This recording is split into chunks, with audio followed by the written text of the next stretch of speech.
I took part in the senior leadership experience starting last November 2017. The reason that I wanted to do to have this experience was quite a few reasons really.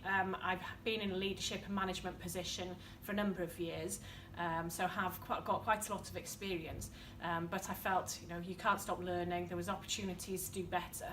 Our organisation, like many others in Wales, is facing challenges at the moment in terms of our structure and our financial situation.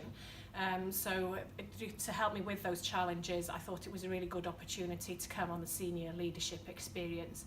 I also was really keen on the opportunity to work with colleagues from other public sector organisations in Wales and to learn from them and their experiences, and I felt the senior leadership experience provided me with that. I've learned quite a lot through doing the senior leadership experience. The main thing for me and the thing that struck me the most was looking at my leadership styles. I felt that I had quite a rounded approach to my leadership before coming on this experience. But then through doing the 360 feedback and the feedback from my manager and my peers, found that actually I'm only exhibiting 2 main leadership characteristics.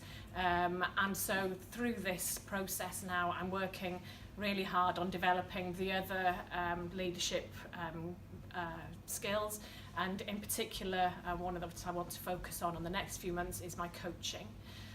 The very many ways that I'm looking at improving my coaching skills, first and foremost with my team. I've discussed the outcomes from the 360 with my team, and they're very conscious of it as well, and know that I want to develop this skill. So I've been taking much more time with them to think about how I approach things through coaching rather than other leadership styles. I've also volunteered as a mentor through the Chwarae Teg programme, and I'm really looking forward to the next few months spending some time with somebody outside my organisation and helping her through Chwarae Teg mentoring. The main impact that this has had on me is looking at my leadership styles, in particular coaching, and I'm spending a lot of time and effort now looking at how I develop my coaching style and my coaching skills in my work.